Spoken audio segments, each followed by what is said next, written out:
Hello दोस्तों, welcome to make ज्ञान YouTube channel. आज मैं स्टार्ट करने वाला हूँ एक बहुत ही इम्पोर्टेंट सब्जेक्ट जिसका नाम क्या है, पावर प्लांट इंजीनियरिंग। ये सब्जेक्ट बीटेक मैकेनिकल के 7th सेमेस्टर का एक इलेक्टिव सब्जेक्ट है। इस सब्जेक्ट का कोड BME 072 होता है और ये पहले इसका सीरीज जो चलता था वो था KME 072, लेकिन अब सीरीज चेंज हो जाने की वजह से हो गया है BME 072। सीरीज के चेंज होने के साथ साथ कुछ इसका जो टॉपिक है वो भी चेंज हो गया है। तो आज हम इस यूनिट 1 का वन शॉट वीडियो देखने वाले हैं। तो चलिए वीडियो देखते हैं। पहले ये देख लेते हैं कि हम कौन कौन सा सब्जेक्ट, और एक और बात, ये ओनली फॉर मैकेनिकल इंजीनियरिंग के लिए है। ठीक, जो भी मैकेनिकल के स्टूडेंट हैं उनके लिए ये है सब्जेक्ट। ये CS में नहीं मिलेगा आपको देखने को, ये मैकेनिकल में ही मिलेगा। ठीक, और जो ये चैनल है इस पे आपको ये मैकेनिकल के जितने भी कोर सब्जेक्ट हैं वो कवर कराए जाएंगी। कवर फुल टॉपिक्स, जितने भी टॉपिक हैं हर एक topic line by line cover कराई जाएगी आपको। और ये जो लेक्चर होगा ये टोटली फ्री होगा। ठीक, नोट्स भी प्रोवाइड कराई जाएगी। ठीक, और इस चैनल पे आपको ATD, TD, MD and HMD जितने भी कोर्स सब्जेक्ट हैं मैकेनिकल में आपको सारे के सारे यहाँ पे कवर कराए जाएंगे। तो आप इस चैनल पे अगर नए हैं तो चैनल को सब्सक्राइब कर लें, क्योंकि ये चैनल आपके लिए खोला गया है। तो चलिए देखते हैं यूनिट 1 में कौन कौन से टॉपिक हमें पढ़ना है। तो पेन ले लेते हैं। पहला देखिए, यूनिट 1 को 2 पार्ट में डिवाइड किया गया है। ठीक, पहला क्या है, इंट्रोडक्शंस टू पावर प्लांट, इसमें भी कुछ टॉपिक्स हैं। और दूसरा क्या है, थर्मल पावर प्लांट। ठीक, इंट्रोडक्शन टू पावर प्लांट में क्या क्या टॉपिक है, introductions to the source of energy हो गया, कन्वेंशनल एंड नॉन कन्वेंशनल हो गया, principal type of the power plant हो गया, present status and future trade हो गया, कार्बन क्रेडिट्स हो गया। ये जितने भी टॉपिक हैं ये पार्ट 1 में है। ठीक, और जो इसका दूसरा पार्ट है थर्मल पावर प्लांट में, इसमें आप टॉपिक देख सकते हैं कितना, जितने भी टॉपिक हैं इस सीरीज का। और ये कौन सा सेशन है, 2025 टू 26। ठीक, 2025 टू 26 का ये टॉपिक है। आप टॉपिक मैच कर सकते हैं। यही टॉपिक आपको सिलेबस में दिया गया है। सिलेबस में जितने टॉपिक हैं यहाँ पे सब इंक्लूड के हैं और सब कवर कराई जाएंगी। जैसे रीहीटिंग हो गया, फ्लैंग हीटिंग एंड ग्लैंड लीकेज हो गया, ये जितने भी टॉपिक हैं सब आपको कराए जाएंगे।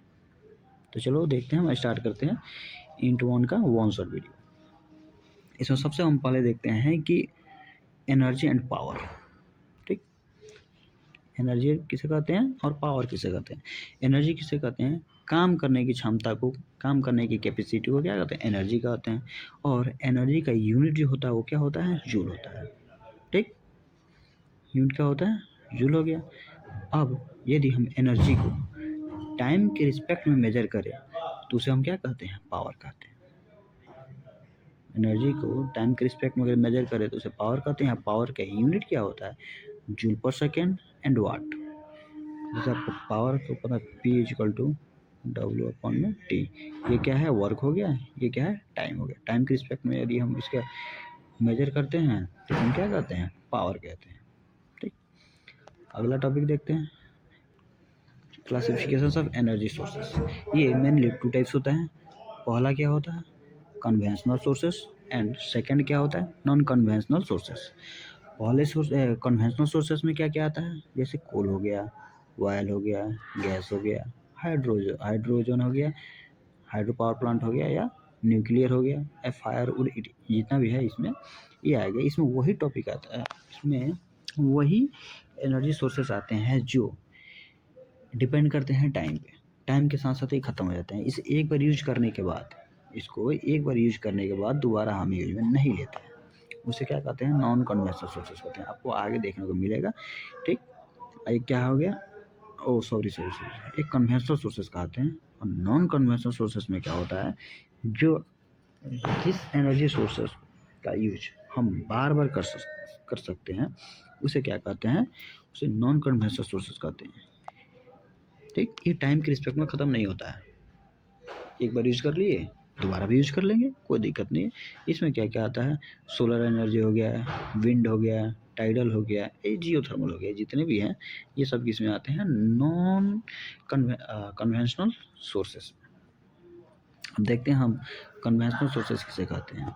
ठीक, कन्वेंशनल सोर्सेस किसे कहते हैं, ये एक प्रकार का ट्रेडिशनल सोर्सेस होता है जो जनरेट क्या करता है, पावर जनरेट करता है। ठीक होता है, एक नॉन रिन्यूएबल सोर्सेस होता है, इसे नॉन रिन्यूएबल सोर्सेस कहते हैं। ये क्या होता है, टाइम पे डिपेंड होता है, टाइम पे डिपेंड करेगा ये। ठीक, टाइम पे डिपेंड, टाइम के साथ साथ ये ख़त्म हो जाता है।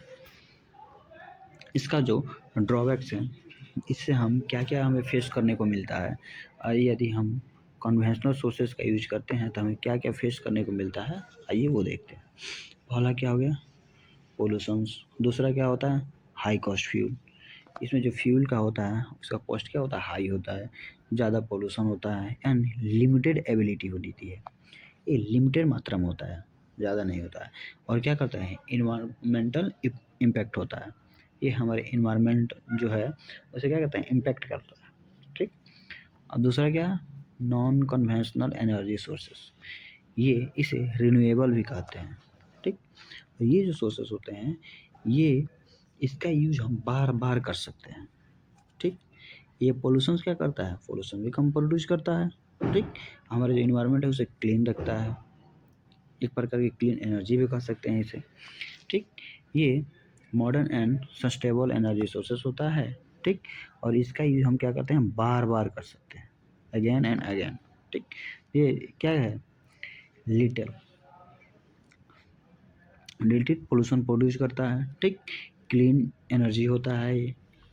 इसका जो बेनिफिट्स हैं उसमें भी था कि हमें क्या क्या फेस करना पड़ता है, और इसमें भी क्या क्या फेस करना पड़ता है नॉन कन्वेंशनल एनर्जी सोर्सेस में। तो नॉन कन्वेंशनल एनर्जी सोर्सेस जो होता है उसमें हम क्या फेस करते हैं कि इसका बेनिफिट होता है, रिन्यूएबल होता है, इसे हम बार बार यूज कर सकते हैं, इको फ्रेंडली होता है, ये कोई हार्डनेस गैसेस प्रोड्यूस नहीं करता है, लो running cost after setup.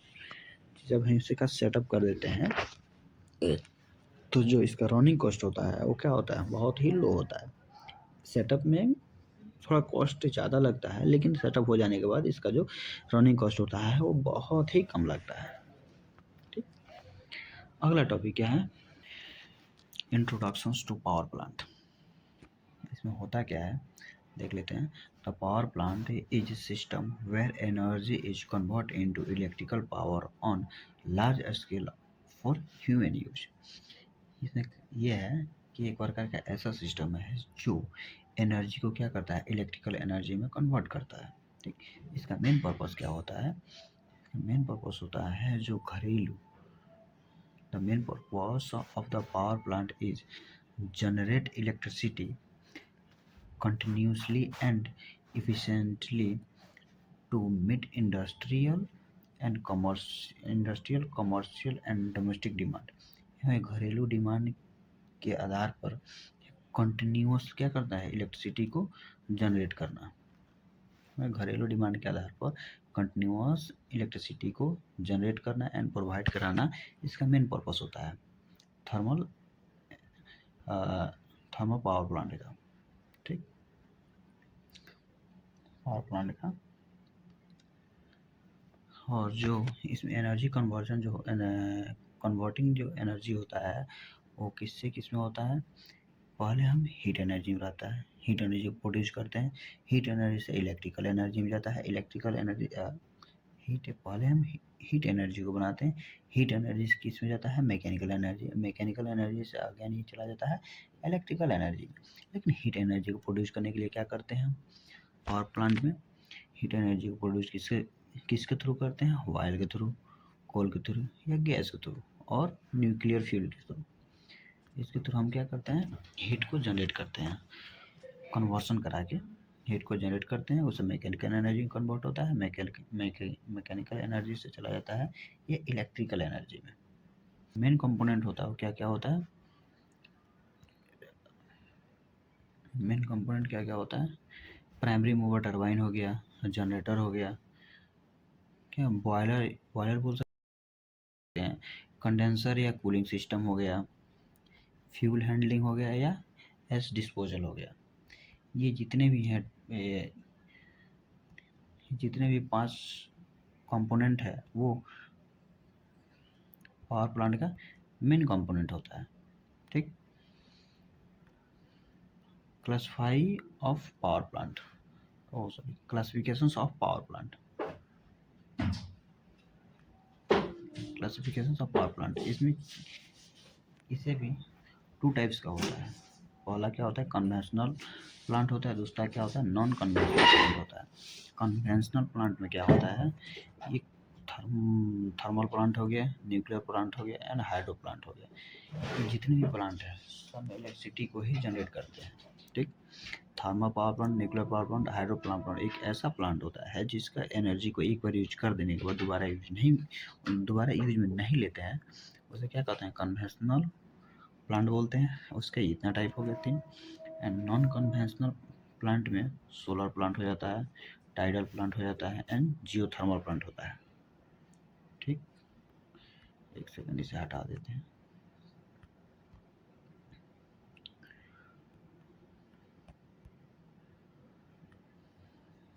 Principal type of power plants. Power plants के क्या क्या प्रिंसिपल होते हैं? एक ऐसा फैसिलिटीज होती है जो कन्वर्ट करता है various form of energy into electrical energy. ये जितने भी एनर्जी के फॉर्म होते हैं उसे क्या करता है? इलेक्ट्रिकल एनर्जी में कन्वर्ट कर देता है। दूसरा किस पे? ये किस पे बेस होता है? किस पे बेस्ड होता है? एनर्जी सोर्सेस और कन्वेंशनल प्रोसेस पे।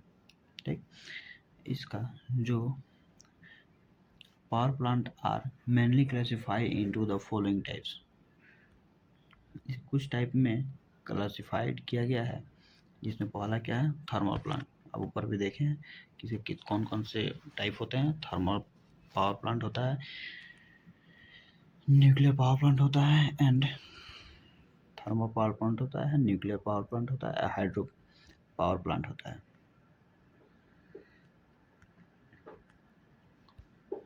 थर्मल पावर प्लांट, इसे हम क्या बोलते हैं? नॉन कन्वेंशनल पावर प्लांट भी बोला जाता है। ठीक, इसका जो प्रिंसिपल होता है वो क्या होता है? केमिकल एनर्जी रहता है। केमिकल एनर्जी से किस में हम लेके जाते हैं? इलेक्ट्रिकल एनर्जी में। केमिकल एनर्जी से इलेक्ट्रिकल एनर्जी में, सॉरी, केमिकल एनर्जी से किस में जाता है? ये थर्मल एनर्जी में, थर्मल एनर्जी से मैकेनिकल एनर्जी में, मैकेनिकल एनर्जी से देन किस में चला जाता है? इलेक्ट्रिकल एनर्जी में। ठीक,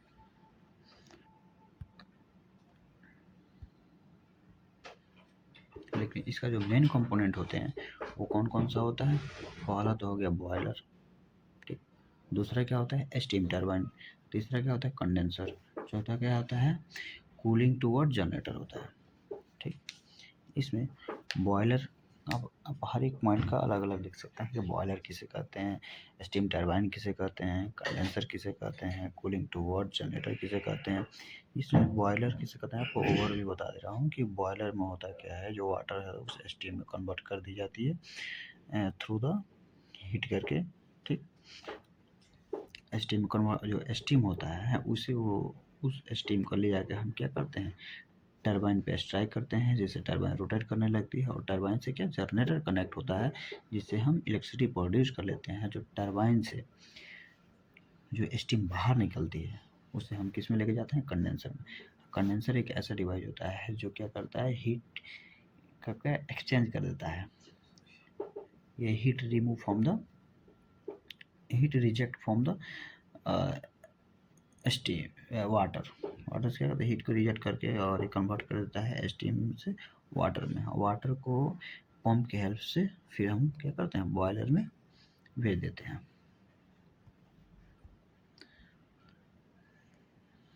hydro electric power plant. Hydro electric power plant में क्या होता है? इसमें प्रेशर एनर्जी और काइनेटिक एनर्जी ऑफ वाटर को क्या करते हैं? मैकेनिकल एनर्जी में लेके जाते हैं, मैकेनिकल एनर्जी से इलेक्ट्रिकल एनर्जी में लेके चले जाते हैं। ठीक, उसमें क्या था? उसमें केमिकल एनर्जी, जो थर्मल पावर प्लांट में था, उसमें केमिकल एनर्जी को किसमें, थर्मल एनर्जी में लेके जाते थे, थर्मल एनर्जी से मैकेनिकल एनर्जी में, और मैकेनिकल एनर्जी से इलेक्ट्रिकल एनर्जी में लेके जाते हैं। लेकिन हाइड्रो इलेक्ट्रिक पावर प्लांट में क्या होता है, ये pressure energy plus kinetic energy of water को किस में लेके जाते हैं, मैकेनिकल एनर्जी में, और मैकेनिकल एनर्जी से लेके जाते हैं इलेक्ट्रिकल एनर्जी में। ठीक, इसका जो मेन कंपोनेंट होता है वो क्या होता है, डैम होता है, रिजर्वायर होता है, पेन स्टॉक होता है, टरबाइन होता है एंड जनरेटर होता है। ठीक, अब डैम किसे कहते हैं, रिजर्वायर किसे कहते हैं, पेन स्टॉक किसे कहते हैं, टरबाइन किसे कहते हैं, जनरेटर किसे कहते हैं, ये तो आपको सारी चीज़ें पता होंगी। अगर ना पता हो तो फिर भी मैं ओवरव्यू बता देता हूँ कि डैम वो होता है जिससे वाटर को रोका जाता है। एक डैम बना के वाटर को रोका जाता है, उसे डैम कहते हैं। रिजर्वायर वो होता है जहाँ पे वाटर को स्टोर किया जाता है किसी हाइट पे, उसे रिजर्वायर कहते हैं। पेन स्टॉक वो होता है जिससे वाटर, जिसके थ्रू टरबाइन पे आके स्ट्राइक होता है, उसे पेन स्टॉक बोलते हैं, और टरबाइन पे आके स्ट्रोक कराता है, और टरबाइन से हम क्या करते हैं, जनरेटर को कनेक्ट करते हैं। टरबाइन रोटेट होती है तो जनरेटर क्या करता है, इलेक्ट्रिसिटी प्रोड्यूस करता है। नेक्स्ट पॉइंट क्या है अपना, न्यूक्लियर पावर प्लांट।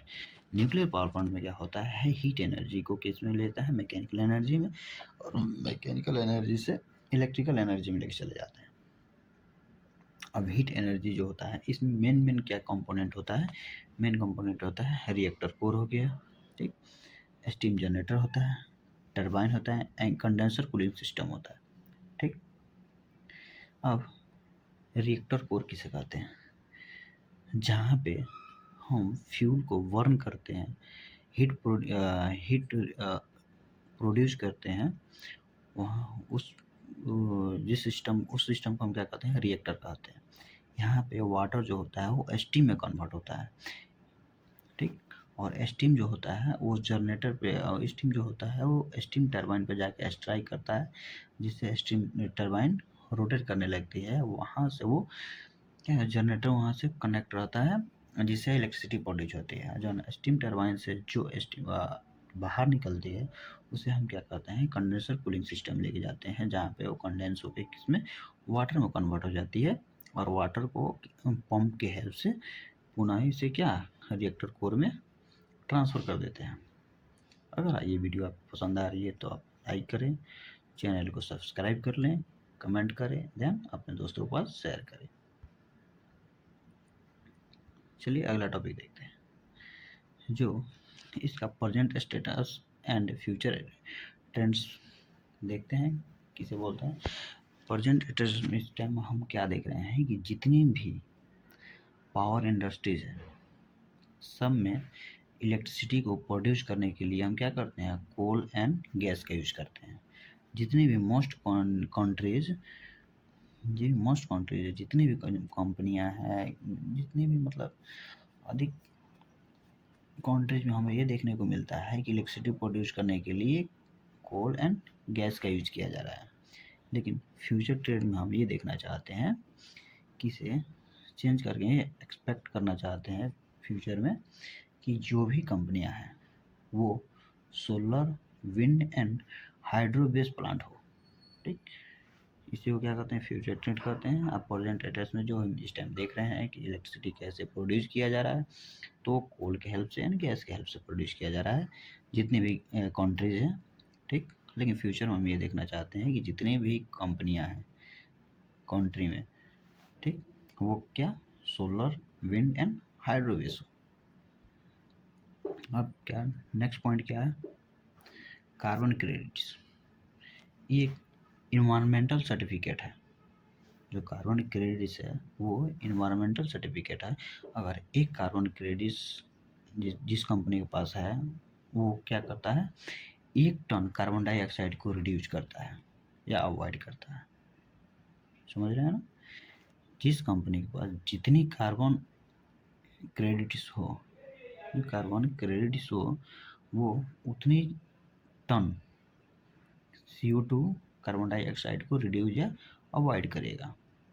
ठीक, इसका जो एडवांटेज है, इससे हमें क्या क्या फ़ायदा होता है वो देख लेते हैं। ये helps reduce pollutions globally. Global में क्या करता है, पोल्यूशंस को रिड्यूस करता है, जिससे हम क्या है इको फ्रेंडली टेक्नोलॉजी का आसानी से यूज कर सकते हैं। ये हमें क्या प्रोवाइड कराता है, economics benefits to clean industries होता है, जिससे more carbon credits equal to कितना होता है, गुड इन्वायरमेंट। जितनी ज़्यादा कार्बन क्रेडिट्स होगा उतना ज़्यादा क्या होगा, अच्छा हमारा इन्वायरमेंट होगा। अगला देख लेते हैं, अगला पॉइंट क्या, थर्मल पावर प्लांट। अब इसकी बिल्कुल डिटेल्स में चलते हैं कि थर्मल पावर प्लांट किसे बोलते हैं। ठीक, इसका जो प्रिंसिपल होता है वो थर्मल पावर प्लांट का प्रिंसिपल क्या होता है, जो हमारा केमिकल एनर्जी है, जो हमारा केमिकल एनर्जी है उसे किस में कन्वर्ट करता है, इलेक्ट्रिकल एनर्जी में।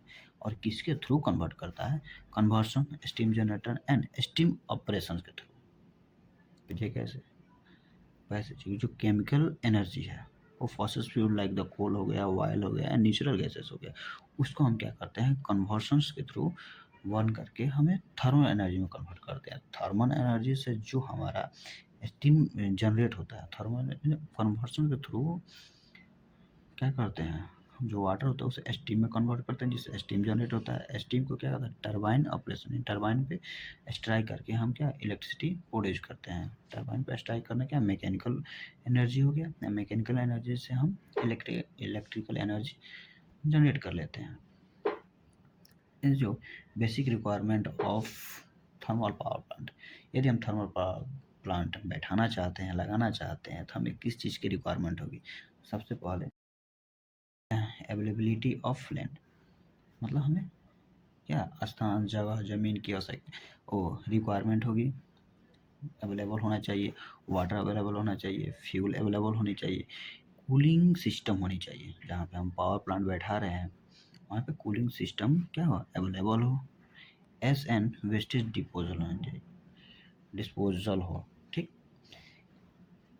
जो भी हमारे उसमें से राख निकलेगा बर्न करने के बाद, कोल हो गया, फ्यूल हो गया, जो भी हमारा राख निकलेगा उसे क्या करना है, डिस्पोजल करने की वहाँ पे व्यवस्था होनी चाहिए। ठीक, मैन पावर होनी चाहिए, लेबर होना है, यहाँ पे कंपनी खोले वहाँ पर मैन पावर अवेलेबल हो, लेबर आसानी से मिल जाए, ट्रांसपोर्टेशन फैसिलिटीज होनी चाहिए, मेन सबसे ये ट्रांसपोर्टेशन फैसिलिटीज होनी चाहिए। ठीक, एक और क्वेश्चन आपको पूछेगा, seat selections of the steam power plant. Same आपको यही 7 पॉइंट्स लिख देनी है, seat selections of power plant, power जो स्टीम पावर प्लांट है उसे बैठाने के लिए सीट सिलेक्शन मतलब हम क्या क्या सिलेक्ट करें, क्या क्या देखें कि हाँ वहाँ पे अवेलेबल है कि नहीं है। तो वहाँ भी आप यही लिखते हैं कि वहाँ पे आप यही लिख सकते हैं कि आसानी से वहाँ वो अवेलेबिलिटी ऑफ लैंड होनी चाहिए, अवेलेबिलिटी ऑफ वाटर होना चाहिए, अवेलेबल ऑफ फ्यूल हो गया, कूलिंग सिस्टम हो गया, एस एंड वेस्ट डिस्पोजल होना चाहिए, मैन पावर एंड लेबर हो। ठीक, ट्रांसपोर्टिंग फैसिलिटीज अवेलेबल होनी चाहिए। इतने पॉइंट आप लिख सकते हैं। अब आइए डिटेल्स में देखते हैं कि इसका अगर डायग्राम आ जाए, अगर थर्मल पावर प्लांट आ जा रहा है तो ये डायग्राम आपको बना के आनी है पेपर में। इसमें पहले हम ये देखते हैं कि इसका मेन कौन सा पार्ट है, मेन कंपोनेंट कौन सा है। पहला क्या हो गया, बॉयलर, कलर चेंज कर लेते हैं पेन का। पहला क्या होगा, बॉयलर। ठीक, दूसरा क्या होगा, टरबाइन, और तीसरा क्या होगा, कंडेंसर। ठीक, और चौथा फीड वाटर पंप। ये हमारा मेन कंपोनेंट है। एक हो गया जनरेटर, ये हमारा मेन कंपोनेंट हो गया जिसके थ्रू हम इलेक्ट्रिसिटी को प्रोड्यूस कर सकते हैं। अब इसमें देखा हम क्या करते हैं, पहला यहाँ से हम क्या करते हैं, कोल स्टोरेज से हम क्या करते हैं, कोल हैंडलिंग प्लांट में लेके आते हैं, यहाँ पे इसमें कोल प्रोवाइड कराते हैं। ठीक, जिसमें हम बर्न करके हीट को प्रोड्यूस करते हैं। हीट प्रोड्यूस होने के होता है तो इसमें जो वाटर है, बॉयलर में वाटर भरा रहता है, जिसमें वाटर है वो क्या करता है, स्टीम में कन्वर्ट हो जाता है। ठीक, और स्टीम को यहाँ से अभी ये सुपर हीटेड है, इसे अभी छोड़िए, स्टीम को हम क्या करते हैं टरबाइन पे स्ट्राइक कराते हैं, और टरबाइन से जो स्टीम बाहर निकलती है उसे कंडेंसर में लेके जाते हैं और कंडेंसर से अगेन कंडेंस करके इसे स्टीम को वाटर में कन्वर्ट कर देते हैं। वाटर से कन्वर्ट करके फिर वाटर पंप की हेल्प से इसे अगेन किस में लेके चले जाते हैं, बॉयलर में। इकोनोमाइजर क्या है मैं सब आपको बताऊंगा, ठीक। ये इसमें लेके फिर बॉयलर में डाल देते हैं। इतना तो समझ में आ गया। अब आगे देखते हैं, जो स्टीम यहाँ से निकल रही है, यहाँ से आके जो टरबाइन पे स्ट्राइक करा रही है, तो बीच में हम क्या करते हैं, जो यहाँ से जो बॉयलिंग में जो गैस निकलता है, फ्यू गैसेस जिसे बोलते हैं, किसी भी चीज़ को हम अगर जलाते हैं बर्न कराते हैं तो गैसेस निकलती हैं और गैसेस में बहुत ज़्यादा हीट प्रोड्यूस करता है।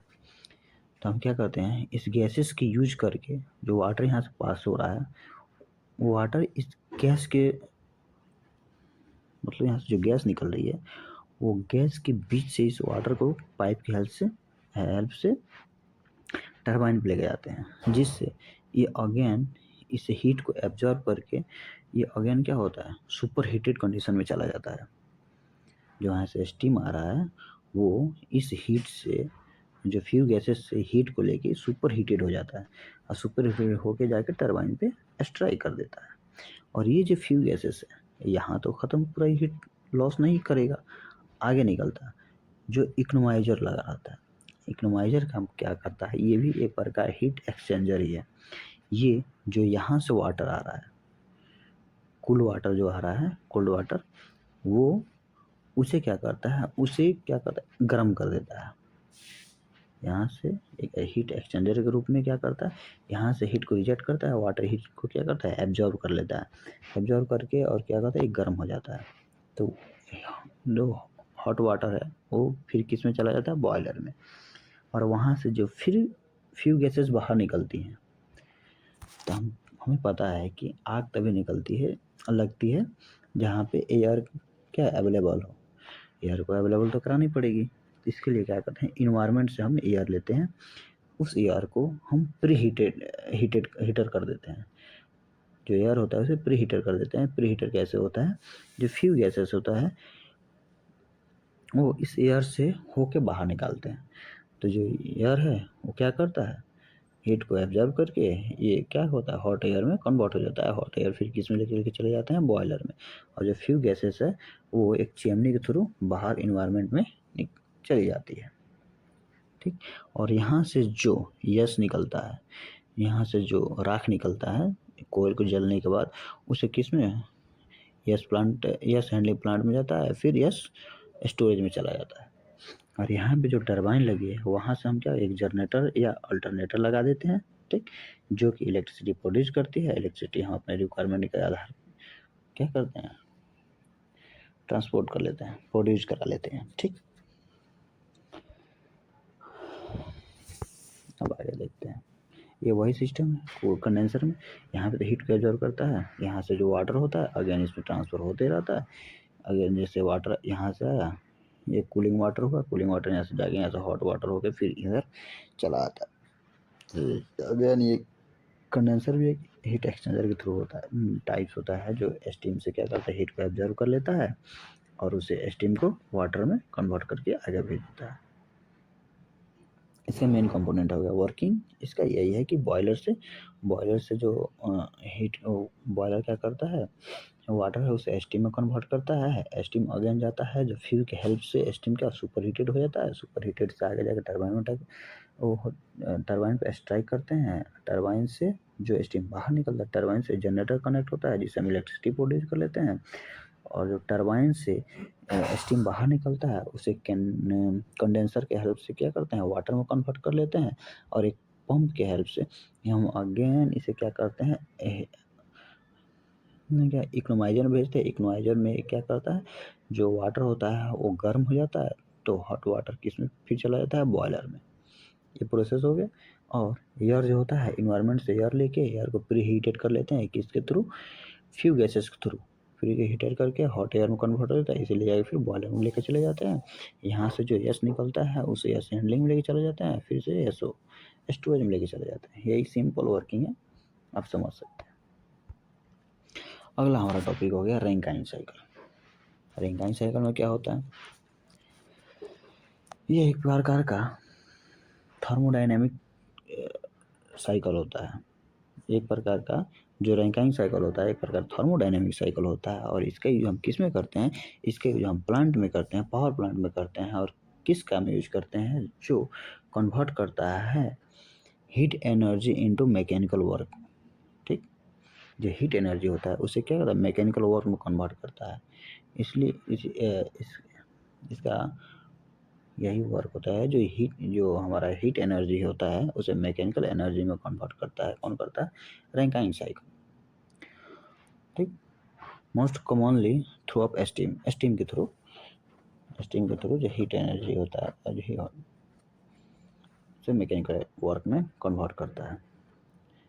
ये जो रैंकाइन साइकिल होता है वो कार्नोट साइकिल को मॉडिफाई करके रैंकाइन साइकिल बनाया गया है। ठीक, extension version of Carnot cycle को क्या करता है, मॉडिफाई करा के हम रैंकाइन साइकिल बनाए हैं। इसका आप देख सकते हैं वर्किंग क्या है।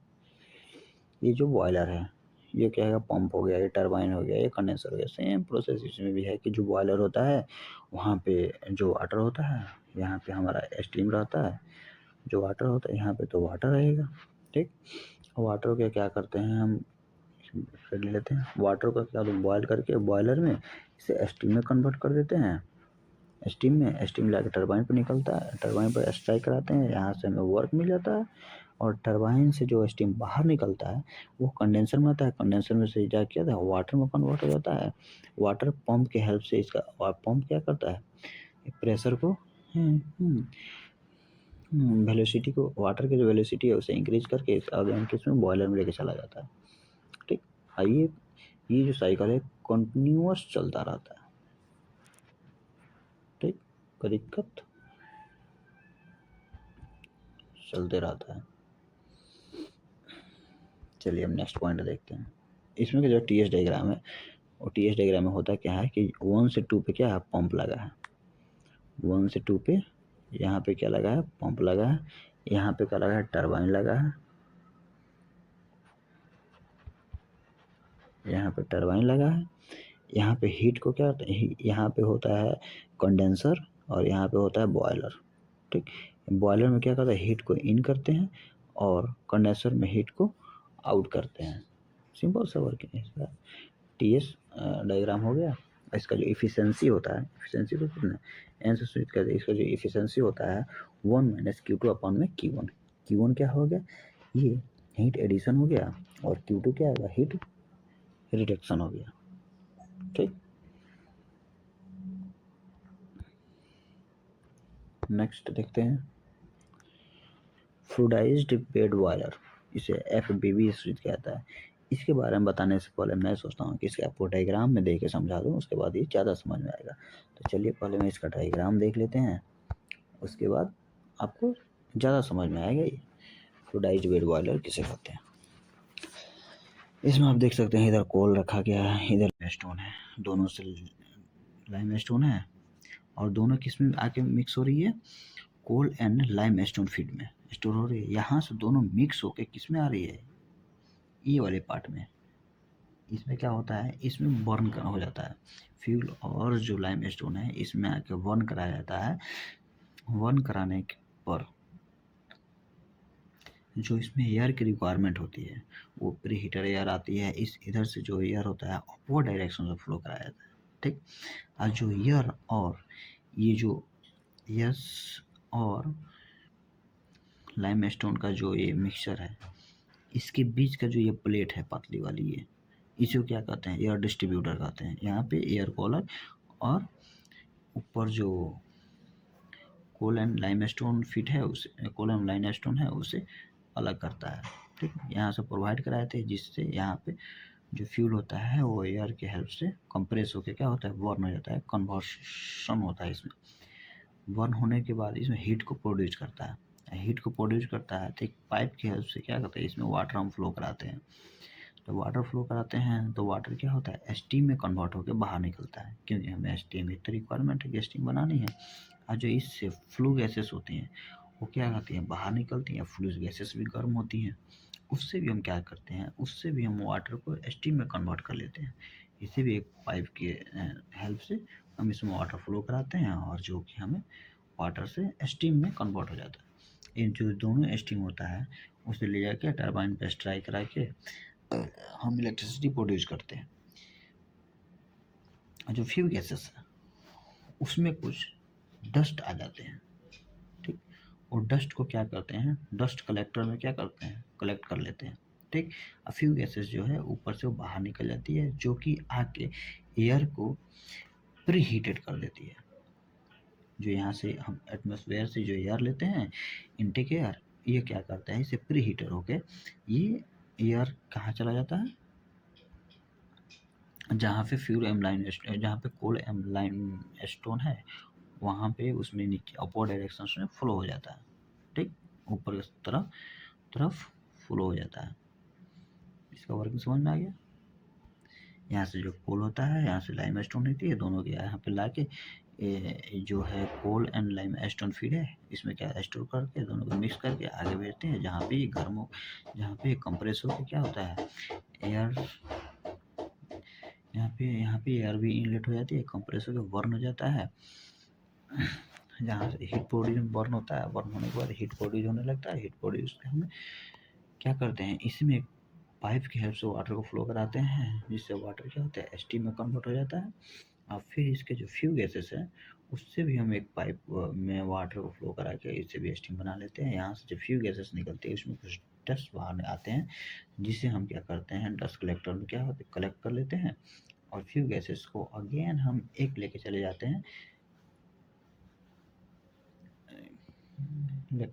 हैं, किसके यूज में, जो एटमॉस्फेयर से एयर इन कर रही है सिस्टम में उसी को हीटेड करने के लिए, जो एयर प्री हीटेड बोलते हैं, वहाँ से एयर लाके फिर इसमें क्या है फ्लूडाइज एयर के साथ मिला के अपवर्ड डायरेक्शंस में सिस्टम में फ्लो करा दिया जाता है, ठीक। जो एयर गैसेस है उसे क्या बोलते हैं एडजस्टेड कर देते हैं, एडजस्टेड जो गैस होती है उसे बाहर निकाल देते हैं। अब आगे देखते हैं इसके जो क्या क्या है इसमें। फ्लूडाइज्ड बेड बॉयलर क्या है, एक प्रकार का सॉलिड फ्यूल होता है जिसे हम बर्न करते हैं, और किस में बर्न करते हैं, bed of internal particles, inner particles, किस में बर्न करते हैं, बेड ऑफ इनर पार्टिकल्स में क्या बर्न कराते हैं। इसमें जो एयर होता है अपवर्ड डायरेक्शन से फ्लो कराया जाता है और इसका जो बेड होता है किस तरह बिहेव करता है, ये बॉइलिंग फ्लूइड्स की तरह बिहेव करता है, ensuring through the mix of air and fuel efficient combustion. जो फ्यूल है और एयर है उसके एक निश्चित मात्रा में क्या होता है फ्लो कराया जाता है जिसे कन्वर्शन होता है, कन्वर्शन होकर हीट प्रोड्यूस होता है, हीट प्रोड्यूस होकर क्या करते हैं उसमें पाइप की हेल्प से वाटर फ्लो करा के हम स्टीम में वाटर को स्टीम में कन्वर्ट कर लेते हैं।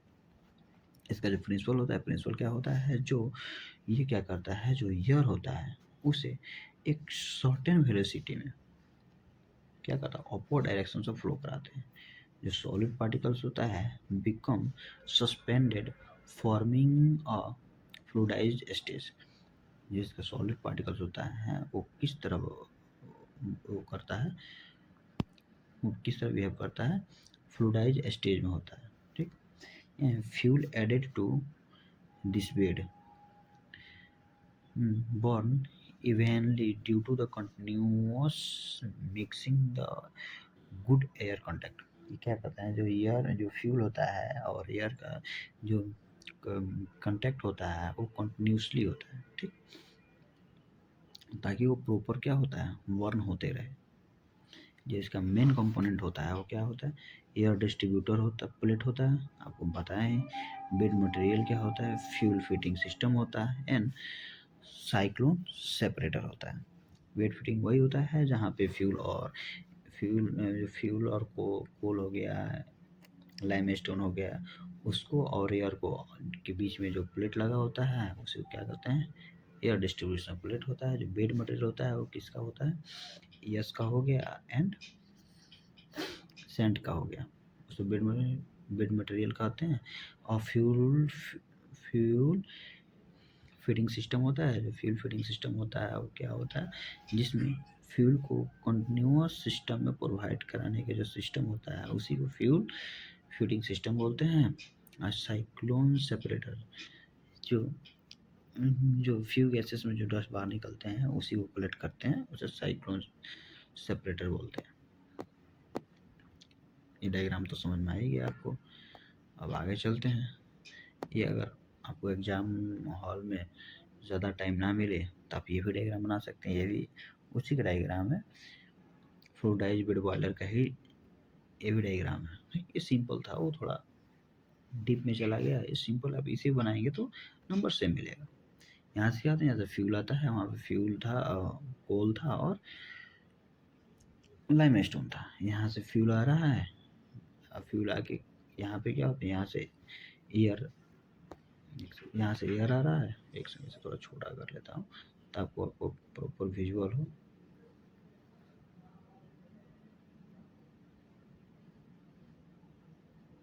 आप देख सकते हैं।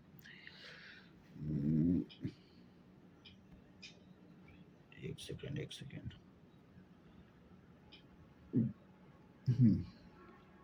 यहाँ से फ्यूल आ रहा है, फ्यूल आके यहाँ पे एयर के हेल्प से जो फ्लूइडाइजिंग कन्वर्सन एयर है, वहाँ से ये क्या होता है, कन्वर्स हो जाता है। फ्यूल में कन्वर्सन होता है, बर्न हो जाता है। बर्न होने से जो हीट प्रोड्यूस होता है, इसमें पाइप के हेल्प से क्या करते हैं, वाटर को फ्लो कराते हैं और जो वाटर होता है वो स्टीम में कन्वर्ट हो जाता है। यहाँ से जो फ्यू गैसेस होते हैं, कन्वर्सन गैसेस बोलते हैं। फ्यू गैसेस भी बोल सकते हैं। कन्वर्सन के बाद जो गैस निकलता है उसे फ्यू गैसेस या कन्वर्सन गैसेस बोल सकते हैं। वो क्या होता है, बाहर निकल जाता है, एटमॉस्फेयर में चला जाता है। ये क्या है, फ्लूइडाइज्ड बेड बॉयलर हो गया। फ्लूइडाइज्ड बेड बॉयलर और एयर के बीच में जो प्लेट लगी होती है जिसमें क्या कर रहे हैं, उसी को डिस्ट्रीब्यूशन प्लेट बोलते हैं, जो कि आपको यहाँ था।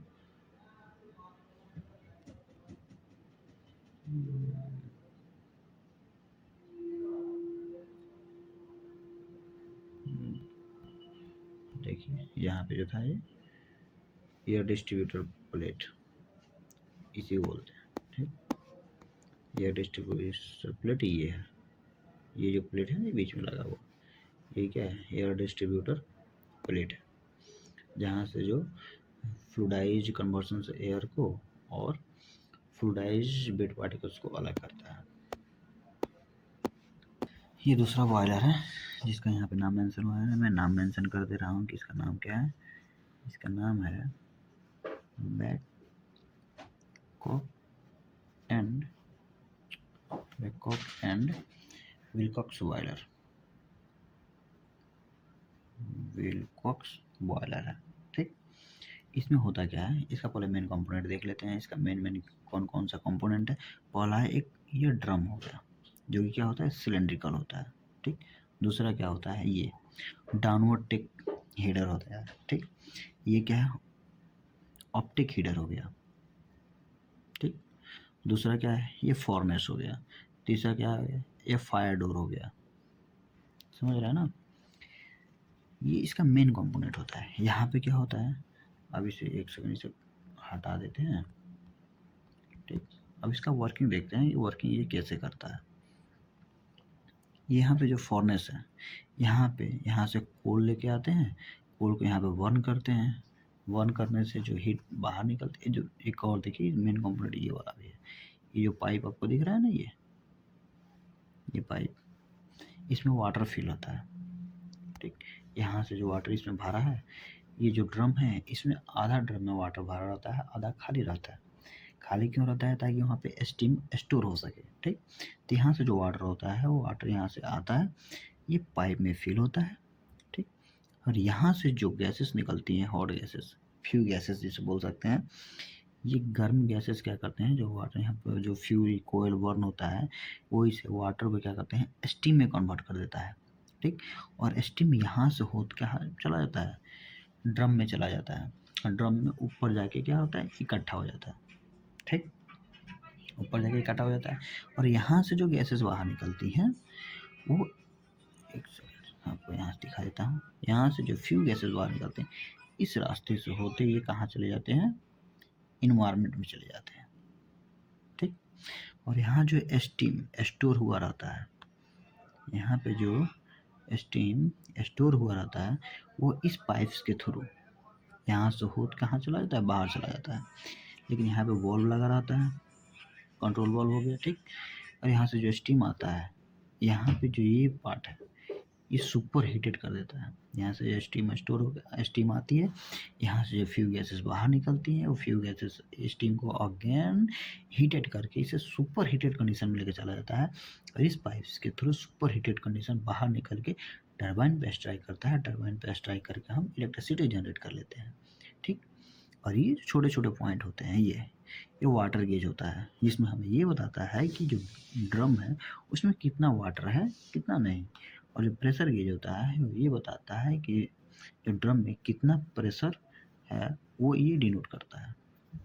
ये इसका वर्किंग है। यहाँ से फिल वन करते हैं, जो ट्यूब में वाटर फिल होता है उसे किस में लेके चला जाता है, स्टीम ले जाता है। स्टीम जाके अगेन किस में, ड्रम में स्टोर हो जाता है, जो कि एक ट्यूब की सहायता से बाहर निकलता है। ट्यूब की सहायता से स्टीम को हम बाहर निकालते हैं, जो अगेन सुपर हीटेड कंडीशन हो जाता है। किसके द्वारा, जो फ्यू गैसेस होते हैं उसके द्वारा जो स्टीम है अगेन सुपर हीटेड कंडीशन में चला जाता है। और सुपर हीटेड स्टीम कहाँ जाके टरबाइन पर स्ट्राइक कराते हैं, जिससे इलेक्ट्रिसिटी प्रोड्यूस होते हैं। और ये जो फ्यू गैसेस होते हैं ये हमारे इन्वायरमेंट में बाहर निकल जाते हैं, ठीक। इसका वर्किंग समझ गए, कोई दिक्कत ना है, बिल्कुल सिंपल सा है इसका working. Next point, next boiler देखते हैं। नेक्स्ट बॉयलर है आपका ये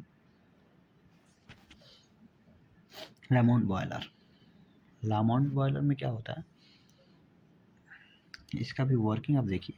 इसका जो मेन कंपोनेंट देख लीजिए आप, ये जो होता है ये स्टीम सेपरेट ड्रम होता है, ये जो होता है, ठीक। स्टीम सेपरेट ड्रम हो गया। ये क्या, यहाँ पे क्या होता है, रेडिएंट एवोपरेटर होता है। यहाँ से ये जो होता है पूरा कन्वेक्शन चैम्बर हो गया, ये रेडिएंट एवोपरेटर हो गया। यहाँ से सुपर हीटेड, यहाँ पे क्या इकोनोमाइजर आप देख रहे हैं। इकोनोमाइजर आपको पीछे ही बताया कि इकोनोमाइजर क्या करता है, एक प्रकार का हीट एक्सचेंजर की तरह काम करता है, ठीक। ये सेम प्रोसेस अब वैसा ही है जैसे आप ऊपर से देखते आ रहे हैं बॉयलर में। इसमें क्या होता है देखिए, यहाँ से जो स्टीम सेपरेट ड्रम है, यहाँ से जो वाटर होता है उसे किस में फ्लो कराते हैं, यहाँ पे आके सर्कुलर पंप होता है, सर्कुलेटिंग पंप होता है। यहाँ से ये वाटर को कहाँ फ्लो करा देता है, रेडिएंट एवोपरेटर में। वाटर को रेडिएंट एवोपरेटर में फ्लो कराता है। यहाँ से वाटर जो होता है ये क्या होता है, इसे कन्वेक्टिव होता है, फिर एवोपरेटर होते हैं, वो क्या स्टीम में कन्वर्ट होके जाके इसमें स्टोर होता है, ठीक। और यहाँ से देखिए जो वाटर फ्रॉम हॉट वाल, जो यहाँ से वाटर आ रहा है, हॉट वाल से जो वाटर आ रहा है वो फीड पंप के हेल्प से अगेन इकोनोमाइजर में जाता है। और इकोनोमाइजर क्या करता है, जो यहाँ पे वर्न हुआ होता है, यहाँ पे फ्यूल वर्न कराते हैं हम कन्वर्शन में, वो जो हीट बाहर निकलता है फ्यू गैसेस, उससे हीट को एब्जॉर्ब करके वाटर को क्या करता है, गर्म कर देता है। और ये वाटर होता है वो भी क्या होता है, स्टीम में कन्वर्ट होकर आगे किस में चला जाता है, स्टीम सेपरेट ड्रम में चला जाता है। स्टीम सेपरेट ड्रम से जो स्टीम बाहर निकलती है वो भी क्या किसके थ्रू होकर लेके जाते हैं, जो यहाँ जहाँ पे फ्यूल बर्न हुई होती है उसी के थ्रू लेके जाते हैं, जहाँ से फ्यूल बर्न से क्या है, फ्यू गैसेस जो होते हैं उससे ये जो स्टीम होता है अगेन गर्म होकर सुपर हीटेड कंडीशन में हो जाता है। सुपर हीटेड कंडीशन से आके यहाँ पे किस पे स्ट्राइक करा देते हैं हम, टरबाइन पे। और फिर अगेन वही प्रोसेस की टरबाइन रोटेट कर देती है और क्या हमें मिल जाता है, इलेक्ट्रिसिटी मिल जाता है। और यहाँ पे जब बर्न कराते हैं फ्यूल को तो हमें किसकी रिक्वायरमेंट होती है, एयर की रिक्वायरमेंट होती है। और एयर अगर हमें गर्म एयर मिल जाता है और बेनिफिट होगा ना, तो इसमें हम जो एयर लेते हैं यहाँ से कूल एयर लेते हैं एटमॉस्फेयर से, उस एयर को क्या करते हैं, जो यहाँ पे फ्यू गैसेस होता है उसके थ्रू इसे क्या करते हैं, गर्म कर लेते हैं, ठीक। और ये जो गर्म एयर होता है उसे कहाँ भेज देते हैं, कन्वर्सन चैम्बर में भेज देते हैं, यहाँ से लाके कन्वर्सन चैम्बर में भेज देते हैं। इस तरह ये काम करता है। और जो एग्जॉस्ट गैसेस होते हैं उसे क्या होता है, बाहर निकल जाता है। ठीक, आसानी से भी इसका भी वर्किंग बिल्कुल आसान है। इसमें क्या होता है कि यहाँ पे कन्वर्सन चैम्बर होता है जहाँ पे फ्यूल आती है, यहाँ पे वाटर को क्या करते हैं, फ्लो कराते हैं। वाटर जो होता है डिस्ट्रीब्यूटिंग हीटर होता है। ये क्या होता है, इसका नाम होता है डिस्ट्रीब्यूटिंग हीटर। ठीक, यहाँ सर्कुलेटिंग पंप हो गया। सर्कुलेटिंग पंप से क्या करते हैं, वाटर को कहाँ पे लेके जाते हैं, रेडिएंट एवोपरेटर में। रेडिएंट एवोपरेटर से होते हुए कन्वर्सन चैम्बर में जाके जो वाटर होता है स्टीम में कन्वर्ट होकर कहाँ चला जाता है, स्टीम सेपरेट ड्रम में चला जाता है। और फिर जो ऊपर से एयर आता है, हॉट वायर से होते हुए जो एयर आता है वो इकोनोमाइजर के थ्रू क्या करता है, हीट को एब्जॉर्ब करके गर्म होके वो स्टीम में कन्वर्ट होता है। स्टीम फिर वो भी स्टीम किस में चला जाता है, वो भी हमारा स्टीम सेपरेट ड्रम में चला जाता है। स्टीम सेपरेट ड्रम से क्या होते हैं, फिर उस स्टीम को बाहर निकालते हैं किस पे, स्ट्राइक कराने के लिए, टरबाइन पे। स्ट्राइक कराने से पहले जो स्टीम होता है उसे सुपर हीटर में कन्वर्ट कर लेते हैं, किसके थ्रू, फ्यू गैसेस के थ्रू। उसके बाद इसमें कितने चला जाता है, टरबाइन पे स्ट्राइक करा के हम इलेक्ट्रिसिटी को प्रोड्यूस कर लेते हैं। हाँ, जो कन्वर्सन होता है उसके एयर की रिक्वायरमेंट होती है, जो कहाँ से ले लेते हैं, हम इन्वायरमेंट से ले लेते हैं और एयर को अगेन प्रीहीटर कर लेते हैं किसके थ्रू, फ्यू गैसेस के थ्रू, और उसे कहाँ कन्वर्सन चैम्बर में भेज देते हैं। आसानी से वर्किंग है इसका, आपको समझ में आ गया होगा। अब नेक्स्ट पॉइंट देखते हैं, सुपर क्रिटिकल, सब critical and super critical boiler का क्या है। सब क्रिटिकल बॉयलर किसे बोलते हैं, इसका क्या कंडीशन होते हैं, इसमें क्या क्या होता है, सुपर क्रिटिकल बॉयलर में क्या होता है। इसका जो ऑपरेटिंग प्रोसेस होता है ये 221, इसका जो प्रेशर होता है 221 बार से कम होता है। सुपर क्रिटिकल बॉयलर का क्या होता है, 221 बार से ज़्यादा होता है इसका प्रेशर। ठीक, फेज चेंज होता है। जो सब क्रिटिकल बॉयलर में जो होता है वाटर से स्टीम में कन्वर्ट होता है किसके थ्रू,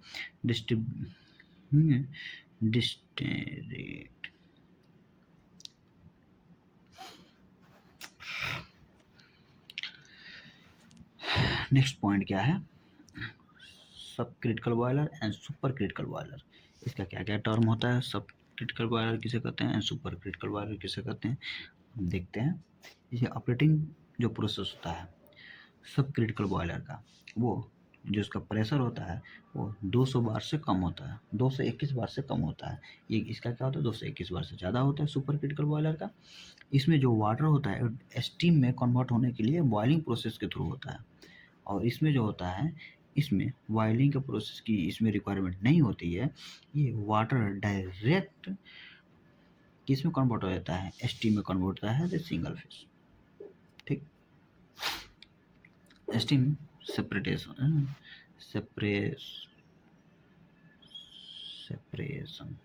स्टीम सेपरेशन में क्या करता है, इसमें जो स्टीम होता है, स्टीम और water are separate in the drum. इसमें क्या होता है, एक ड्रम का यूज किया जाता है जिसमें स्टीम और वाटर क्या होते हैं, सेपरेट होते हैं। और इसमें ड्रम की रिक्वायरमेंट होती नहीं, स्टीम ड्रम की रिक्वायरमेंट नहीं होती है। ये single phase flow through out, इसमें सिंगल ही फ्लो जो स्टीम होता है वो स्टीम को ले जाके हम किस में कन्वर्ट कर देते हैं, किस में स्ट्राइक कराते हैं, टरबाइन पे स्ट्राइक करके इलेक्ट्रिसिटी प्रोड्यूस करा देते हैं। इसका जो एफिशिएंसी होती है सब क्रिटिकल बॉयलर का, वो क्या होता है, वो कम होता है। और इसका एफिशिएंसी जो होता है सुपर क्रिटिकल बॉयलर का वो ज़्यादा होता है। सब क्रिटिकल बॉयलर का जो एफिशिएंसी होता है वो 35% से लेकर 38% तक होता है। लेकिन जो सुपर क्रिटिकल का जो एफिशिएंसी होता है सुपर क्रिटिकल बॉयलर का, वो कितना होता है, 42% से लेकर 45% तक होता है, और इससे ज़्यादा भी होता है। ठीक, फ्यूल कंजप्शन जो इसका होता है वो इसका ज़्यादा रिक्वायरमेंट होता है। सेम पावर प्रोड्यूस करने के लिए इसका फ्यूल रिक्वायरमेंट जो होती है वो क्या होता है, बहुत ज़्यादा होता है। इसका जो फ्यूल रिक्वायरमेंट कम होता है ड्यू टू द क्या है, एफिशिएंसी, क्योंकि इसका एफिशिएंसी हाई होता है। जाहिर सी बात है जो फ्यूल कंजप्शन होगा वो क्या होगा, कम होगा। ठीक, इसका यूज कहाँ किया जाता है, मीडियम साइज प्लांट में किया जाता है। सब क्रिटिकल बॉयलर का यूज जो होता है मीडियम साइज प्लांट में किया जाता है। इसका जो यूज होता है large and modern power plant में किया जाता है। ठीक, जो मटेरियल रिक्वायरमेंट होती है, मटेरियल रिक्वायरमेंट इसमें क्या होते हैं, normal material requirement for handle conditions को हैंडल करने के लिए हम नॉर्मल मटेरियल का यूज करते हैं। लेकिन इसमें क्या होता है, इसकी इफिशिएंसी ज़्यादा होता है। ठीक, जिसके लिए इसमें हाई प्रेशर और हाई टेम्परेचर को हैंडल करने के लिए हमें क्या रिक्वायरमेंट होती है, स्पेशल एलॉय की रिक्वायरमेंट होती है। स्पेशल एलॉय की रिक्वायरमेंट होती है इसे हाई प्रेशर एंड टेम्परेचर को हैंडल करने के लिए। ठीक, इसमें क्या होता है, इसमें carbon dioxide emissions per unit power, मतलब एक यूनिट पावर प्रोड्यूस करने में कार्बन डाइऑक्साइड ज़्यादा प्रोड्यूस करता है। ठीक, ये क्या होता है, कम कार्बन डाइऑक्साइड प्रोड्यूस करता है 1 यूनिट पावर में, मतलब 1 यूनिट पावर रिक्वायरमेंट के लिए इसमें कम CO2 प्रोड्यूस होता है, इसमें CO2 क्या होता है, ज़्यादा प्रोड्यूस होता है। इसका कॉस्ट एंड कॉम्प्लेक्सिटी, इसमें जो कॉस्ट होता है वो चिपर होता है, इससे जो कॉस्ट होता है वो कम होता है और सिंपल डिजाइन होता है। और इसका जो कॉस्ट होता है वो कॉस्ट ज़्यादा होता है एंड टेक्निकल कॉम्प्लेक्स होता है, कॉम्प्लेक्स ज़्यादा होता है और इसका कॉस्टली भी होता है, कॉस्ट भी ज़्यादा होता है सुपर क्रिटिकल बॉयलर का।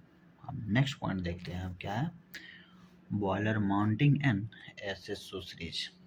ठीक, पहले हम ये देख लेते हैं इसका इंट्रोडक्शंस क्या है। ये जो बॉयलर माउंटिंग होता है ये क्या करता है, the boiler mounting need certain associal fitting for safe and efficient operations। Safety and efficient operation. जो माउंटिंग होता है वो क्या प्रोवाइड करता है, जो माउंटिंग होता है वो हमें safety provide and control device provide कराता है। ठीक, और जो एसेसरीज होता है वो क्या होता है, device that improve the efficiency and performance. ये हमें एसेसरीज होता है वो हमें इफिशिएंसी एंड परफॉर्मेंस को क्या करता है, इम्प्रूव करता है। और जो माउंटिंग होता है वो हमारे सेफ्टी एंड डिवाइस कंट्रोल को प्रूव करता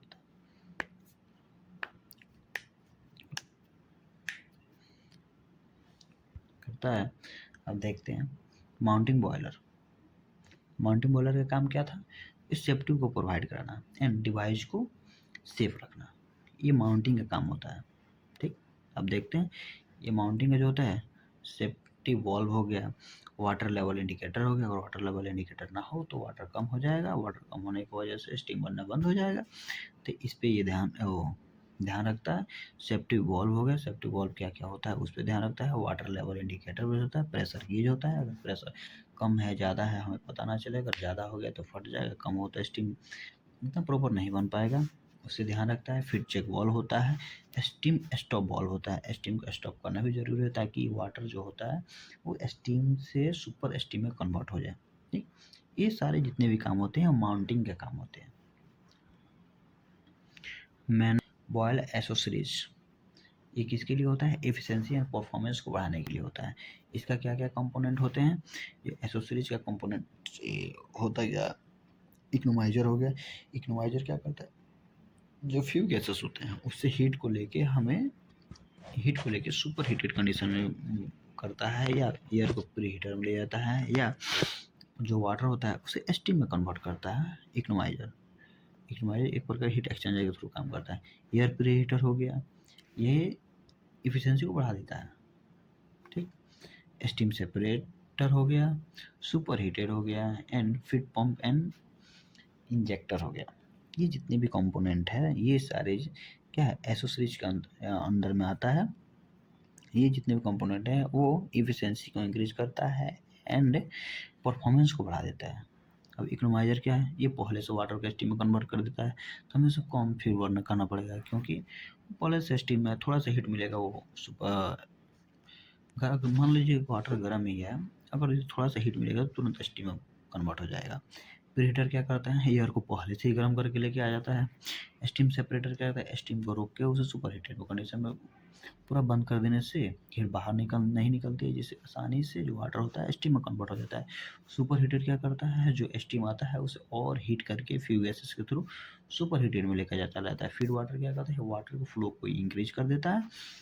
ठीक, अब आगे देखते हैं। आगे ही माउंटिंग क्या करता है, सेफ्टी फर्स्ट रखता है। एसेसरीज क्या करता है, एफिशिएंसी टूल्स हो गया। नेक्स्ट टॉपिक क्या आ गया, गवर्निंग हो गया। गवर्निंग क्या करता है, governing means control the speed of steam turbine. Governing क्या करता है, स्टीम टरबाइन के स्पीड को क्या करता है, कंट्रोल करता है to keep it constant under the varying load conditions. जब हम बहुत सारे उस पर लोड कंडीशंस में कभी लोड उस पर देते हैं कभी नहीं देते हैं, उस कंडीशन में स्टीम के टरबाइन के जो स्पीड होता है उसी को कंट्रोल करना काम किसका होता है, गवर्निंग का होता है। ठीक, ये क्या करता है, when the load on the turbine change, जब हम टरबाइन पे लोड को क्या करते हैं, चेंज करते हैं, तो the steam supply in adjusted automatically to maintain the desire speed. और जब हम क्या करते हैं, हम लोड चेंज करते हैं टरबाइन पे, जब हम टरबाइन पे लोड को क्या करते हैं, चेंज करते हैं, तो उस टाइम ये डिजायर स्पीड को मेंटेन करना, ऑटोमेटिक मेंटेन करना किसका, गवर्निंग का काम होता है। इसका दो केस होता है, पहला व्हेन इलेक्ट्रिकल लोड इंक्रीजेज, जब हम उस पर लोड को इंक्रीज करते हैं, और दूसरा क्या होता है, जब हम लोड को डिक्रीज करते हैं। जाहिर सी बात है, जब हम लोड को इंक्रीज करेंगे तो स्पीड का जो टरबाइन होता है वो क्या होता है, कम हो जाता है, स्लो हो जाता है। और जब हम लोड को डिक्रीज करेंगे तो स्पीड का टरबाइन क्या होता है, बढ़ जाता है।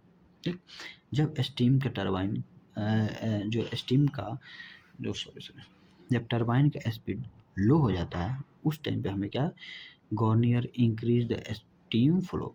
उस टाइम क्या होता है, स्टीम के फ्लो को क्या करते हैं, इंक्रीज कर देता है। कौन, गवर्नर क्या इंक्रीज कर देता है। और जब हम टरबाइन की स्पीड ज़्यादा हो जाता है तो उस टाइम पे क्या करता है, जो स्टीम के फ्लो होता है उसे क्या करता है, रिड्यूस कर देता है। ठीक, इसका भी कुछ टाइप होता है, टाइप्स ऑफ गवर्निंग। इसका पहला क्या टाइप हो गया, थ्रोटल गवर्निंग हो गया। दूसरा क्या हो गया, नोजल कंट्रोल गवर्निंग हो गया। तीसरा क्या हो गया, बाईपास गवर्निंग हो गया। चौथा क्या हो गया, कंबाइन गवर्निंग हो गया। मैं आपको एक ही गवर्निंग का डिस्कस करूंगा, इसमें क्या है, थ्रोटल गवर्निंग। ये पेपर में भी आता है, इंपॉर्टेंट क्वेश्चन है। अब इस देखते हैं डायग्राम में, थ्रोटल गवर्निंग में कैसे वर्क करता है, कैसे क्या करता है ये, तो चलिए देखा जाए। ये जो गेयर पंप है, ये जो वायल सम्प है, इससे वायल एक कंटिन्यूसली फ्लो कराते रहता है। इस सिलेंडर में जो कंट्रोल वाल्व है इसमें कंटिन्यूसली फ्लो कराते रहता है। ठीक, और यहाँ से जब आप इसे समझिए, पहले ये फ्लाई वॉल हो गया, ये और ये दोनों फ्लाई वॉल है। ठीक, यहाँ से जब ये जो होता है, ये जो शाफ्ट होता है वो कहाँ, यहाँ पे जो टरबाइन लगा होता है उससे ये कनेक्ट रहता है। ठीक, जब टरबाइन का स्पीड बढ़ता है तो इसका भी ये जो शाफ्ट है इसका भी स्पीड बढ़ जाता है, जिससे फ्लाई व्हील की स्पीड ये अपवर्ड डायरेक्शन से मूव करता है। जाहिर सी बात, स्पीड बढ़ेगा तो सेंट्रीफ्यूगल गवर्नर जो होता है उसका क्या होगा, स्पीड बढ़ जाएगा, तो ये ऊपर जाएगा, ये भी ऊपर जाएगा।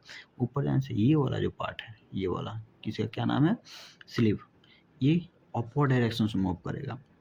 जब ये अपवर्ड डायरेक्शन से मूव करेगा तो जाहिर सी बात है, ये पाइवोट लगा है, ये जो लीवर है ये डाउनवर्ड डायरेक्शन से मूव करेगा। ठीक, जब डाउनवर्ड डायरेक्शन से मूव करेगा तो ये क्या करता है, ये जो ये वाला पॉइंट है, ये वाला जिस पे ए लिखा गया है उसे आके नीचे ये क्या डाउनवर्ड डायरेक्शन मूव करता है, मूव करके ये वाले पार्ट को ये बंद कर देता है।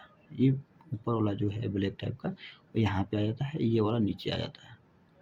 ठीक, जब ये वाला बंद हो जाएगा, अब बी वाले से क्या, यहाँ से जो वायल आ रहा है वो बी के थ्रू आके इसे प्रेस करेगा। जब इसे कैसे राइट साइड प्रेस करेगा तो ये जो पार्ट है यहाँ से स्फीयर, वो क्या कर, स्टीम जो यहाँ से स्टीम आ रही है उसको क्या करके क्लोज कर देगा, कम कर देगा। कम करेगा तो टरबाइन पे स्टीम का फ्लो कम हो जाएगा। कम होगा तो टरबाइन का स्पीड कम हो जाएगा, कंट्रोल हो जाएगा, ठीक। और जब हम टरबाइन पर लोड बढ़ाते हैं तो टरबाइन का स्पीड कम होगा, टरबाइन का स्पीड कम होगा तो ये सेंट्रीफ्यूगल गवर्नर जो है इसका भी स्पीड कम हो जाएगा। इसका स्पीड कम होगा तो जो ये फ्लाई वॉल है वो डाउनवर्ड डायरेक्शन में आएगा, डाउनवर्ड डायरेक्शन में आएगा, जो स्लीव है वो डाउनवर्ड डायरेक्शन में मूव करेगा।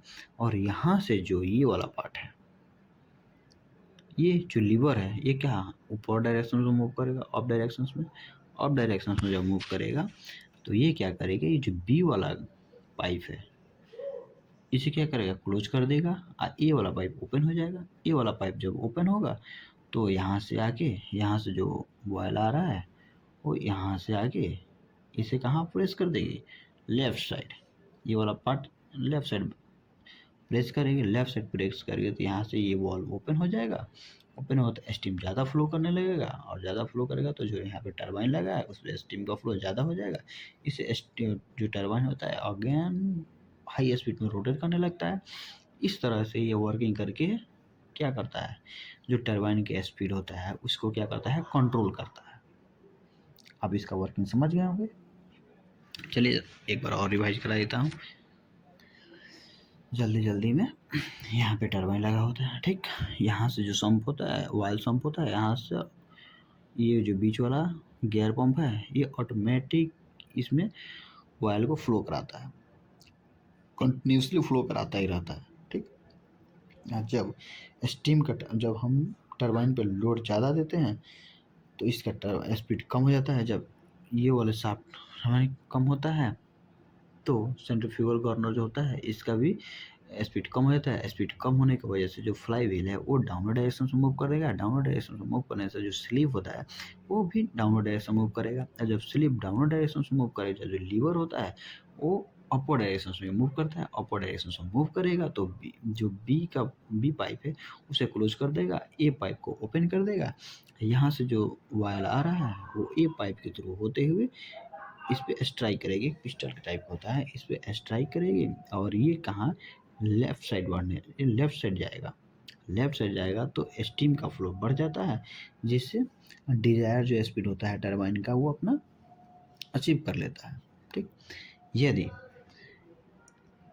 स्टीम पे टरबाइन पे हम लोड रिड्यूस करते हैं तो टरबाइन का स्पीड क्या होता है, बढ़ जाता है। जब टरबाइन का स्पीड बढ़ता है तो जो सेंट्रीफ्यूगल गवर्नर है उसका भी स्पीड बढ़ जाता है। उसका स्पीड बढ़ेगा तो जो बॉल होगा, फ्लाई बॉल, ये अपवर्ड डायरेक्शन में मूव करेगा। अपवर्ड डायरेक्शन मूव करेगा तो ये स्लीव होता है वो अपवर्ड डायरेक्शन में जाएगा। लीवर होता है जो नीचे डाउनवर्ड डायरेक्शन से जाएगा। डाउनवर्ड डायरेक्शन से आएगा तो ये जो पॉइंट ए है, पाइप ए है, वो क्या होगा, क्लोज हो जाएगा। पाइप बी ओपन हो जाएगा। पाइप बी जब ओपन होगा तो अगेन इसमें जो वायर इधर से आ रहा है वो यहाँ इस पाइप से थ्रू होते हुए ये जो पिस्टन है इसे क्या लेफ्ट साइड वो धक्का देगा। धक्का देने से ये आके स्टीम के फ्लो को क्या करता है, कम कर देता है, जिससे टरबाइन पे स्टीम कम फ्लो होता है, जिससे टरबाइन की स्पीड अगेन स्लो हो जाता है। इस तरह ये वर्क करता है थ्रॉटल गवर्निंग, ठीक। अगला टाइप देखते हैं, ये गिलैंड, सॉरी कुछ पेज आगे पीछे हो गया, इससे पहले मैं आपको यहाँ से वो पेज को मैं बाद में समझाता हूँ, ठीक। यहाँ से शुरू हो, पेज थोड़ा एडजस्टमेंट गलत हो गया है।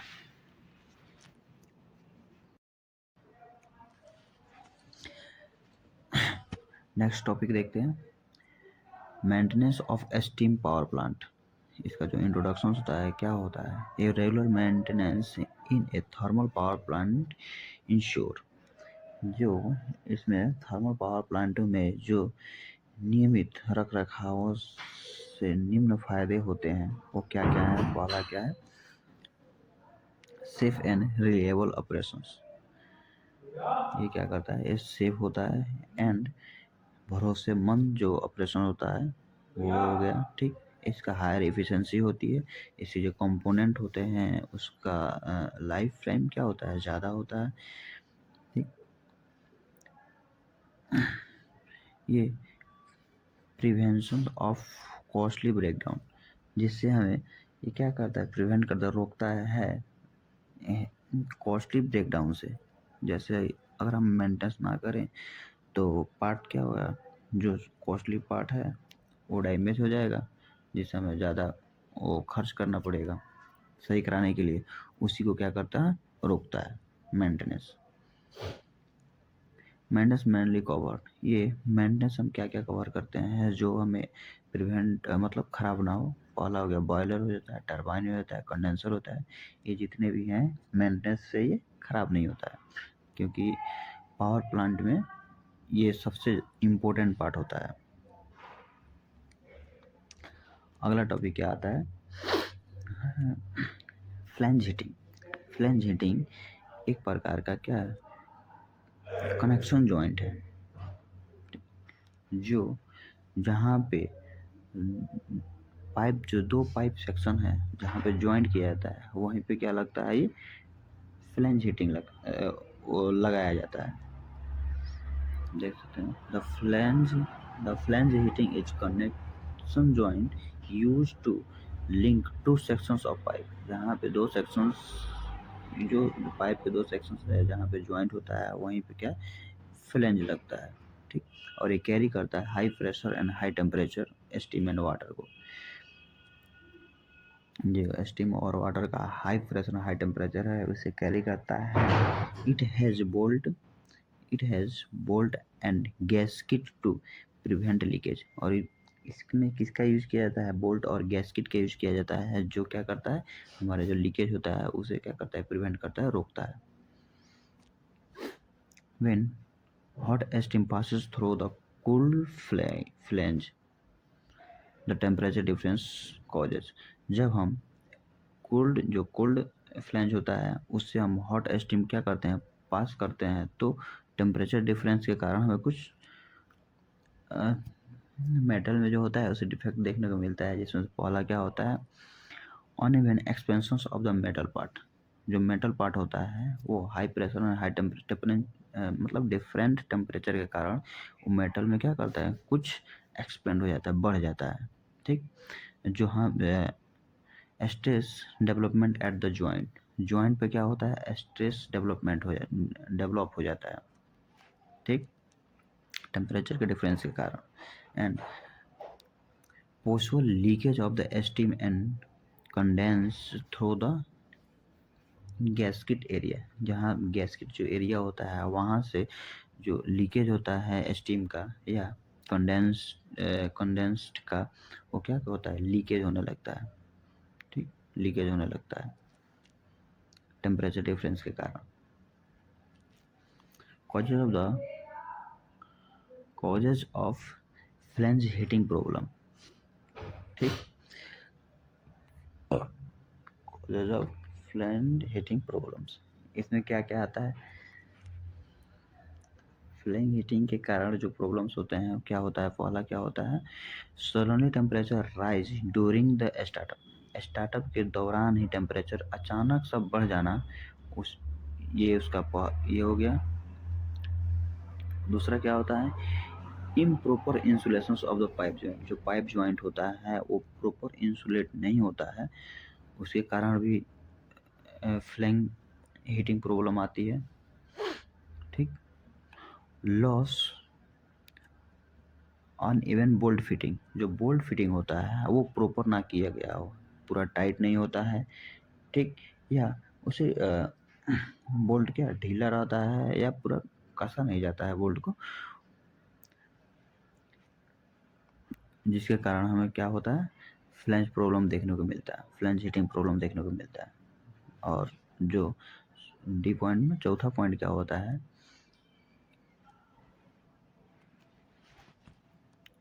डिटेरिएटर गैस्किट और रॉन्ग मटेरियल सिलेक्शंस। यदि हम पुराना गैस्किट का जो होता है उसका यूज करते हैं या गलत मटेरियल का सिलेक्ट कर लेते हैं, रॉन्ग मटेरियल सिलेक्ट कर लेते हैं, जिसके कारण हमें क्या देखने को मिलता है, फ्लैंज हीटिंग प्रॉब्लम देखने को मिलता है। ठीक, प्रिवेंस मेंटेनेंस, इसे हम कैसे रोक सकते हैं। ठीक, इसके लिए इसके लिए 5 टाइप्स का जो मेथड होता है उसे देखते हैं। जो ये पहला क्या है, ग्रेजुअल हीटिंग, ठीक। दूसरा क्या होता है, इंसुलेशन करके रोका जा सकता है। तीसरा मेथड क्या है, जो टॉर्क चेक करके रोका जा सकता है। गैस्केट इंस्पेक्शंस करके रोका जा सकता है, या रेगुलर मॉनिटरिंग करके भी रोका जा सकता है इसे, ठीक। अब इसके बाद जो ऊपर वाला स्लाइड था हमारा, कहाँ गया, जो एडजस्टमेंट थोड़ा गलत हो गया था, देखिए अभी इसमें क्या था। जिसमें से पहला क्या था, ग्लैंड सिलेक्शन। पहला कौन था, आप यहाँ देख सकते हैं, कहाँ गया, पहला क्या है, ग्रेजुअल हीटिंग। ग्रेजुअल हीटिंग को देखते हैं। ग्रेजुअल हीटिंग किसे कहते हैं, इसमें क्या होता है, कैसे प्रिवेंट करते हैं। जो the gland is a ceiling arrangement होता है, ठीक। और किस पे होता है, ऑन द टरबाइन शाफ्ट। जो ग्लैंड होता है एक सीलिंग अरेंजमेंट होता है जो कि टरबाइन शाफ्ट पे लगाया जाता है, where shaft passes through the casing. यदि हम शाफ्ट को केसिंग से पास कराते हैं तो प्रिवेंट किसे करता है, जो स्टीम लीकेज होता है और एयर, स्टीम और एयर के जो लीकेज होता है उसको क्या करता है, ये रोकता है, ठीक। ये मेनली किसके लिए है, कंडेंसिंग जो टरबाइन होता है उसके लिए होता है। जो ग्लैंड होता है वो क्या होता है, एक प्रकार का सीलिंग एलिमेंट होता है जो टरबाइन के शाफ्ट पे यूज किया जाता है। और जब हम शाफ्ट को पास कराते हैं कहाँ, किसी केसिंग से, तो वहाँ पे हमें प्रिवेंट करता है किसको, स्टीम लीकेज को, और एयर के बाहर निकलने से रोकता है, ठीक। वाई इट ऑकर्स, यह क्यों होता है, इसका देखिए पहला पॉइंट क्या है, जब हाई प्रेशर जो स्टीम होता है वो शाफ्ट के एंड से बाहर निकलने की कोशिश करता है, ठीक। और दूसरा क्या होता है, if gland ceiling system fail, जब ग्लैंड सीलिंग सिस्टम फेल हो जाता है तो जो क्लियरेंस का होता है इंक्रीज हो जाता है एंड लीकेज बढ़ जाता है, लीकेज होने लगता है, ठीक।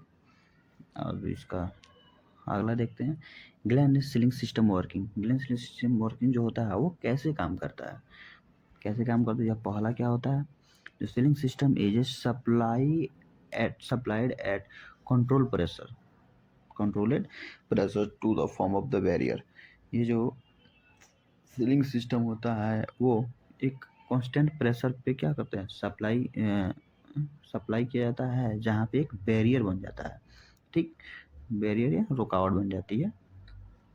दूसरा क्या है, एट हाई प्रेशर एंड, जो हाई प्रेशर एंड होता है वो क्या करता है, ceiling system prevent escape of main steam. जो मेन स्टीम होता है वो क्या होता है, सिस्टम से बाहर निकलने से, जो स्टीम होता है मेन स्टीम होता है उसे बाहर निकलने से रोकता है। कौन बाहर निकलने से रोकता है, एट हाई प्रेशर एंड। जो हाई प्रेशर एंड होता है वो मेन स्टीम को बाहर निकलने से रोकता है, और जो लो प्रेशर एंड होता है वो क्या करता है, कंडेंसर में एयर को अंदर आने से रोकता है, ठीक। At low pressure and is prevent air from entering the condenser. Condenser के अंदर एयर को आने से क्या करता है, रोकता है। अगला क्या है, अगला point, leakage steam is collect through the gland steam condenser. जो लीकेज स्टीम होता है वह उसे कहाँ पे कलेक्ट किया जाता है, कंडेंसर में किया जाता है। ग्लैंड स्टीम कंडेंसर में उसे क्या करता है, कलेक्ट किया जाता है एंड रीयूज एज कंडेंस्ड। इसे क्या करता है, रीयूज कर लिया जाता है कंडेंसेट के लिए, ठीक। ये तो हो गया था स्लाइड। अब नीचे चलते हैं, ये वाला, इसका मेंटेनेंस कैसे करते हैं, ठीक। वर्किंग कैसे हो गया, अब इसका मेंटेनेंस कैसे करते हैं, क्या क्या वो करके मेंटेनेंस करते हैं। पहला क्या है, इंस्पेक्ट ऑन रिप्लेस। इसमें हम उसका जो होता है चेक करते हैं, और चेक करके क्या करते हैं, अगर ये खराब हो तो उसे रिप्लेस कर देते हैं। दूसरा क्या है, चेक सीलिंग स्टीम प्रेशर। हम सीलिंग स्टीम प्रेशर को क्या करते हैं, उसे चेक करते हैं। अलाइन द टरबाइन शाफ्ट, हम ये देखते हैं कि जो टरबाइन शाफ्ट है वो सही से उसे एडजस्टमेंट हुआ है कि नहीं हुआ है, सही से फिट हुआ है कि नहीं है, वो चेक करते हैं। मॉनिटरिंग द कंटिन्यूसली, और इसका क्या हम कंटिन्यूअस क्या करते हैं, मॉनिटर करते रहते हैं, ठीक। इंश्योर प्रॉपर ड्राइनेज, ठीक। इसका भी वही अर्थ है कि इसे प्रॉपर जो होता है उसे मेंटेनेंस करते रहें, जो भी पार्ट है उसको प्रॉपर जांच करते रहें कि इसमें कोई दिक्कत तो नहीं आ रही है, ठीक। इसमें जो है आपको जो ऊपर बताया गया है, जो पिछले स्लाइड में जो आपको मैंने बताया, फ्लैंज हीटिंग किसे कहते हैं एंड ग्लैंड लीकेज कैसे है। इसका मेन कॉजेज जो होता है वो क्या होता है, uneven expansions due to the rapids and temperature rise. जो रैपिड का जो टेम्परेचर होता है वो धीरे धीरे राइज होता है, जिसके कारण हमें फ्लैंज हीटिंग देखने को मिलता है। इसे हम कैसे रोका जा सकता है, वो gradual heating insulation and even volt torque. जो हमारा हीटिंग होता है उसका हम क्या करते हैं, धीरे धीरे गर्म करते हैं, धीरे धीरे गर्म होता है, अचानक गर्म ना करें, धीरे धीरे गर्म होता है। और जो इंसुलेशन होता है वो क्या होता है, एक प्रकार का मतलब हाई इंसुलेशन होनी चाहिए, ठीक। हाई इंसुलेशन होना चाहिए। और जो बोल्ट होता है उस पर क्या है, समान टर्क लगना चाहिए, ठीक।